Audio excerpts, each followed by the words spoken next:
Welcome back to EDUSPLORER. I want to thank you for joining. So the United States of America feels it has done enough to elevate the continent of Africa's geostrategic engagement. I think it was a laughable interaction and a mini summit, a less weight. It was not a heavy weight from the geostrategic point of view. And I think that by selecting a few leaders who were not very comfortable in terms of their interaction and engagement was an indication of the reason why. By selecting a few leaders in a whole full big continent and talking with them and leaving a handful of them out from the so-called summit is a classic divide and rule that the continent of Africa has rejected over and over. Geopolitics has its impact, and meetings like this send a mixed signal to the nationals across the continent of Africa. What was the aim? Was it about natural resources? Was it about talking about Nobel Prize? Was it about laughing over or commenting on a president's own communication skills? I think it was humiliation. It was laughable. I think the continent of African nationals will take this particular mini summit, a lightweight summit, with a grain of salt. The geopolitical environment at the moment is tense, and Africa really want to play. This was an example also of the reason why the classic divide and rule keep coming over and over. What was the essence of the meeting? What did it actually achieve? What was the objectives? What would the leaders who went to the United States of America say they got out from it? Controversies or humiliations? Especially talking about the country of Liberia. Liberia have been speaking English even before I was born, before even you watching the video was born.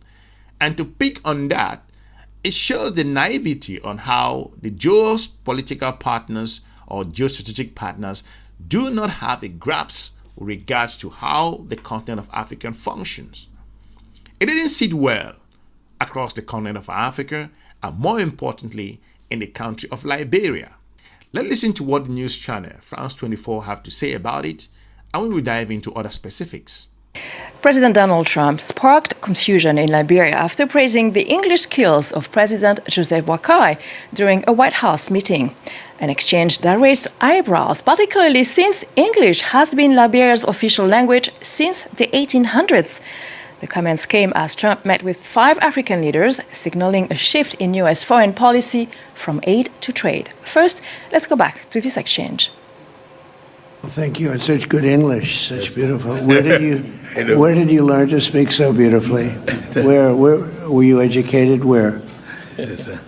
In Liberia. Yes, sir. Well, that's very interesting. It's beautiful English. Sure.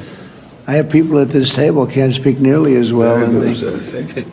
These are moments where the continent of African nationals are observing every move, every step taken by their governments, by their leadership. And this particular movement that the United States, this attempt of the US to do kind of a showmanship aspect, a photo op, bringing leaders to the United States of America, except the Gabonese leader who tried to say one or two things.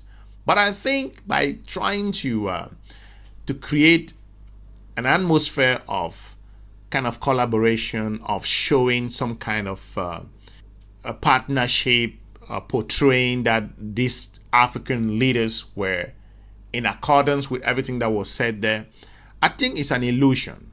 Because I'm saying this from the geostrategic point of view, because other global partners are watching. How can a continent that we've seen the FOCAC, we've seen this other summit that other countries have hosted, even the United States of America under Barack Obama and Joe Biden, they've held similar summits that Russians, the Chinese, and at some aspect Turks and Italians and even European. This particular summit hosted by the US administration now is a lightweight. It shows where the US stands with regards to its role in the continent of Africa. The United States can do better. The US can do much better than what it has shown to mean as a summit. Let's play this clip. And this awkward moment received mixed reactions: anger, confusion.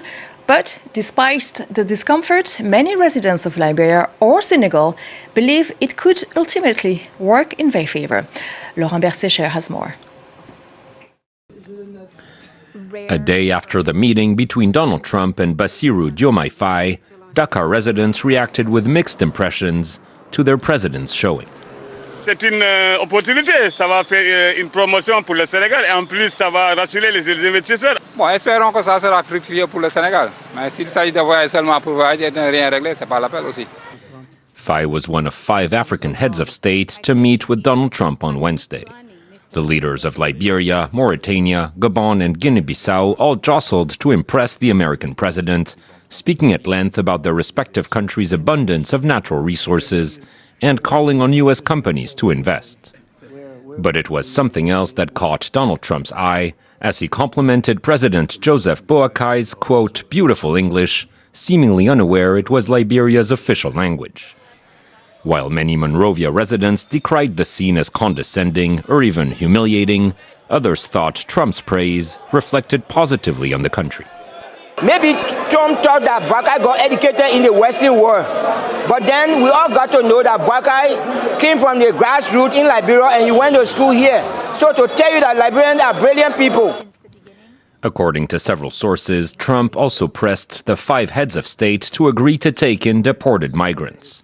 But so far, no country has officially responded to the proposal. And if a skill of a leader came to the test in some kind of an international summit, then it should be questioned on the reason why. What was the essence of this? The Gabonese leader was saying a few things, talking about the minerals and processing in his own country or in the continent of Africa. But that wasn't the issue.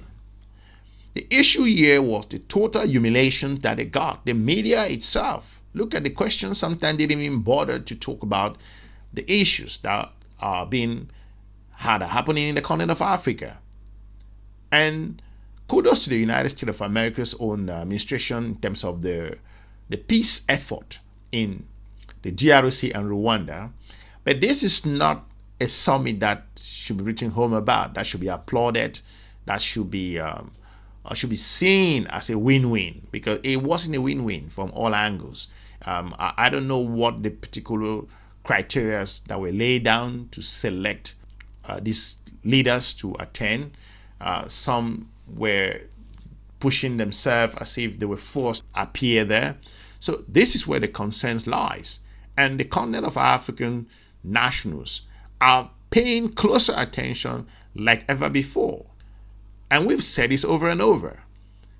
And the geopolitical environment has come to the point where the big players want to subjugate and keep putting the small players in a position where they belong. And African nationals are so close to knowing what's going on in such a way that their government and leadership are panicking.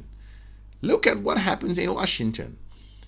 Was this a classic summit that you would say, a continent with how many countries?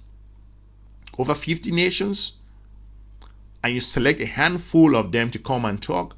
No big heavyweights. I'm not saying those countries are not big players. They are important countries in Africa. But to put their leaders on the spot, like the Kenyan leaders once said that they are disrespected. This is the classic reason why he made this particular comment. And these leaders spending time in the United States, where they have a lot of issues to be done or should be dealt with in their own different countries, I think it was a photo op. It was a showmanship thing. It was an illusion of collaboration and partnership. So the United States can do better than what is done. They can show better engagement than what we've seen. They can show better collaborative aspect. They can show better investment strategy. They can engage the continent from a whole lot of other aspects which are relevant. Make no mistake, it's the same United States of America that has cut off aid in a number of countries across the region. The African Growth and Opportunity Act is on life support at the moment. You do have other things, for example, like Egypt, South Africa, Lesotho, the tariffs issue across the board. And we've seen the country of South Sudan under pressure at the moment to receive citizens from countries which are not from its own nation. So what kind of partnership is it? What kind of relationship? What kind of geostrategic engagement are we talking about here? So the trust has been broken, and the US must work extremely hard to build that aspect of the trust between African countries and the United States of America. This is just the bottom line. There is just no two-way about it. Have the meal. Do you want to ask any questions, please? Where's my reporter from Africa? There you are. How are you? I'm fine, thank you, Mr. President. Very famous in Africa. Okay? Thank you, thank you. Thank you. I have one question for the African presidents and one question for President Trump. As you can see, Mr. President Trump, all the African presidents are very happy with your efforts to bring peace in the Democratic Republic of the Congo. My question to you is, today you are making history by receiving 5 African presidents and showing the interest of the United States to collaborate and to work close with the African nations. African continent is watching, African youth is watching, and this new approach that your administration is taking to deal with African nations, not only based on help, but in doing business that everybody can win, is really much appreciated for all the Africans. My question is, are you planning, Mr. President, in the future to travel to Africa to see firsthand all those countries in Africa, all those potential that those countries have? And for the African leaders, my question is, as you can see, President Trump is working to bring peace not only in Africa but also in the world. Are you all considering to nominate President Trump for a Nobel Prize Peace? That's a very nice reporter. I got to meet her 2 weeks ago when we had the Congo and Rwanda, and we had some other people up from Africa, and I was the first time, but that's very nice. I appreciate the questions. Very nice, actually. Would you like to, at some point I would like to go to Africa, absolutely. We're going to see what the schedule is, but at some point I would like to do that very much. At this time when the middle class is growing, the population is bulging, we are seeing graduates and other things, the leaders have to focus on what matters. They have to focus on partners who provide them what they need to scale, to move forward. So we don't really want to see photo ops. We don't want to hear about minerals. We don't want to hear about this Nobel Prize thing, because it has no particular direct impact in the continent of Africa. I give the leadership in the US the huge effort they've made with regards to the peace in the DRC and Rwanda. But that less to be seen. Let's look at the implementation, what's going to happen. But to basically bring a handful of leaders to come to the US and sit and be talking on issues which doesn't really resonate in the continent of Africa, and geopolitical analysts across the region are questioning this approach, that this is what a classic divide and rule looks like in the 21st century. Let me know in the comment section what you think regards to this particular meeting, and why Liberians are so worried and furious with regards to why the US should question their leader's potential in terms of his communication skills in English. I will be looking forward to meeting you soon in our next episode. Have a good day. Bye-bye.